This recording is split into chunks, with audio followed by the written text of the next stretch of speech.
The files are located on the second floor, at the end of a long hallway. The fluorescent lights above flicker on and off. Open the door on the right. In the bottom drawer of a file cabinet, there it is, a folder labeled with 3 words that are poured onto stories. Stories of history, stories of people, stories of death. I'm Luke Poling, and this is Famous Last Words.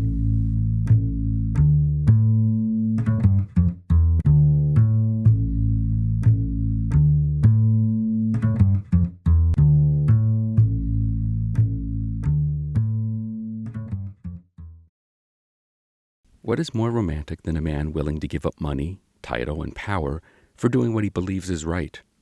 Is it a man willing to give it all up for the woman he loves? Or should we say, the women he loves? What's sexier than a tortured poet stricken by nightmares and visions, yet blessed with unbridled creativity and passions? What about someone who challenges convention with philosophical intelligence and reason? Well, in Percy Bysshe Shelley, we find them all wrapped up in one perfect poetic package.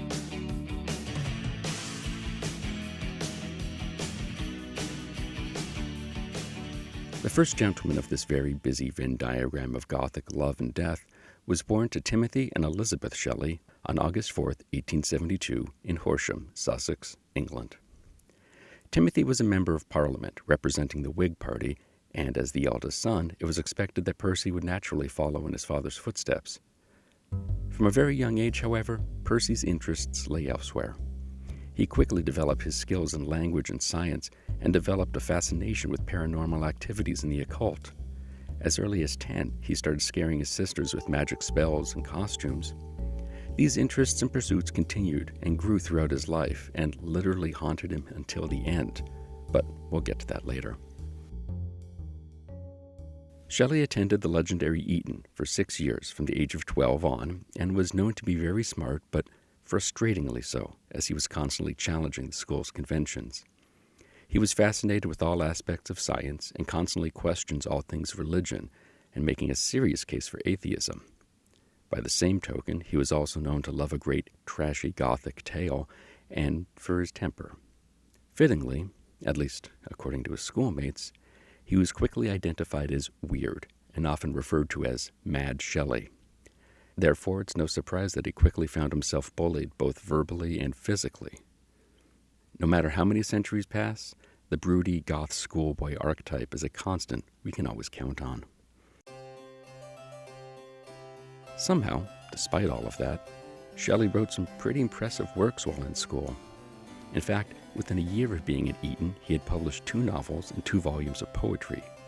Some of those works featured odes to his pursuits of his first desired conquest, his cousin, Harriet Grove. This relationship was not destined to be, however. Their parents felt the whole kissing cousin thing should really be more of an expression than a way of life, and they both strictly forbade the relationship. Percy soon got over it, and don't worry, he found another lady, another Harriet, as luck would have it, and also to make this story a bit more confusing.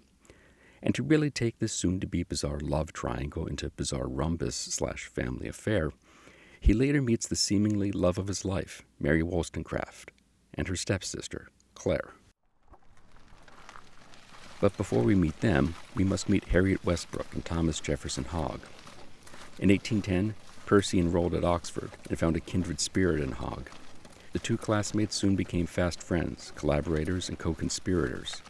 They were drawn to the same passions of philosophy, magic, science, writing, religion, politics. They co-authored some works together, including a few which were published anonymously and some not so anonymously.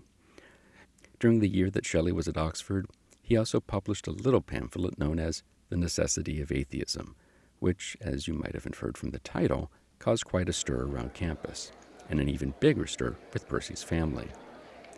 The pamphlet managed to get both Shelley and Hogg quickly expelled from Oxford. And to top it off, Percy also found himself cut off from his family's finances. This quickly thrust him into the world of trying to prove his willingness to live by his beliefs, no matter the cost. During this time, Percy continued his pursuit of knowledge while doing everything he could to make financial ends meet, and even in the toughest of times, he did not waver in his beliefs. A staunch follower of William Goodwin, Shelley was a strong believer in free love and did not think there was any need for the confines of a traditional marriage or even monogamy. That said, he soon fell for Harriet Westbrook, a 16-year-old friend of his sister's. Now, there's some debate as to whether it was Cupid's arrow or a hero complex to want to take care of her, or maybe it was just an opportunistic thought that perhaps romance could lead to financial stability. But whatever the case, Percy and Harriet fell in love, whatever that means, and eloped to Europe.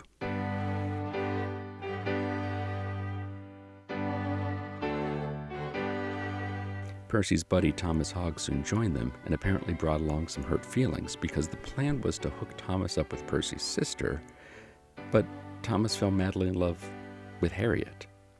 And with all of this free love talk, this meant there should have been a perfect opportunity for forming a throuple or at least a menage a trois, but it wasn't meant to be.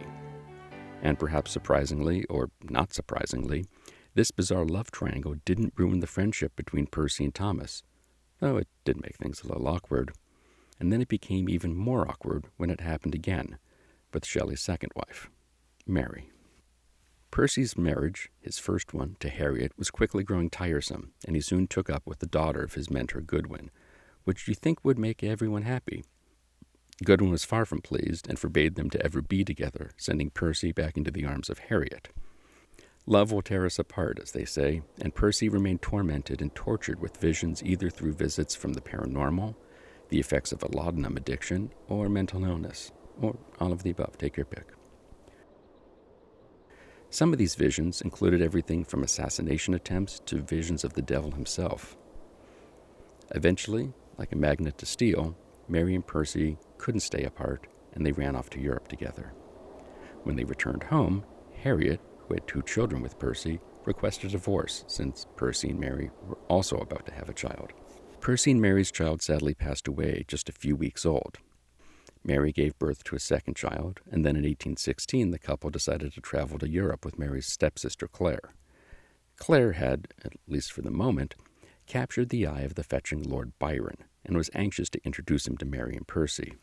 During this time, Percy and Byron became fast friends, and some say were immediately smitten with each other, intellectually or otherwise. Regardless, Percy's creative juices were flowing, and some of his greatest works resulted from that time in Europe, including Hymn to Intellectual Beauty. Upon their return to England, Percy and Mary learned that both Mary's half-sister and Harriet, Percy's first wife, had committed suicide.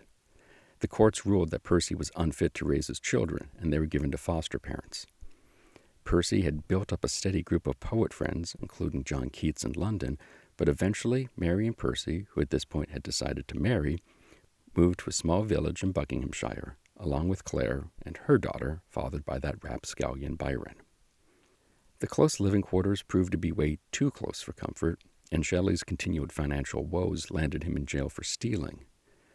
The devastation and the loss of multiple loved ones eventually sent the Shelleys back to Europe to escape it all with their friends Edward and Jane Williams.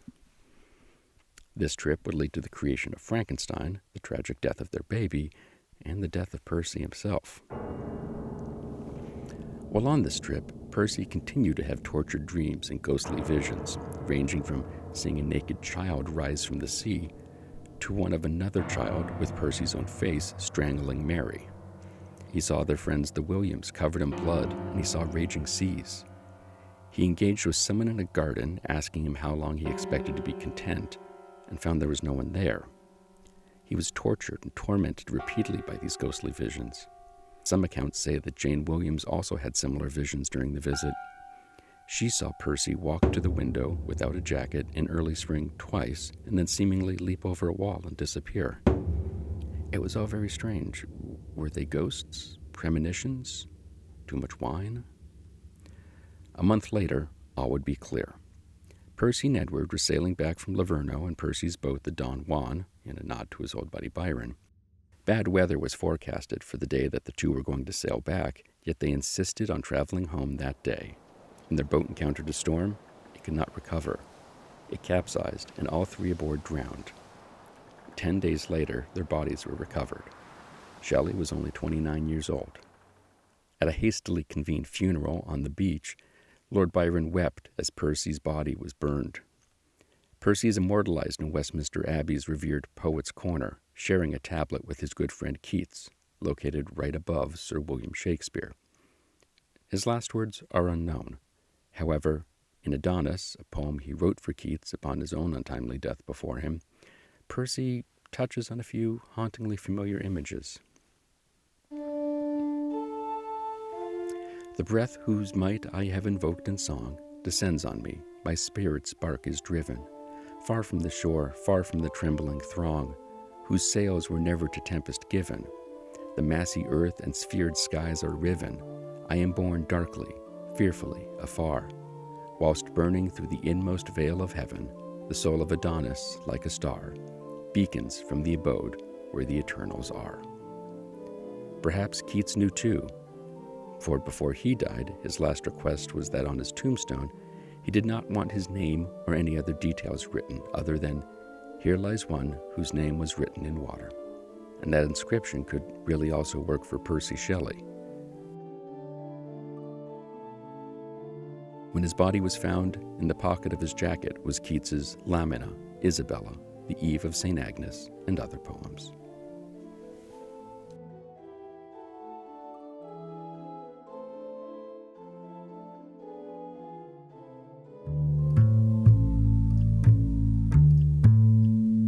Famous Last Words is written and narrated by Luke Poling.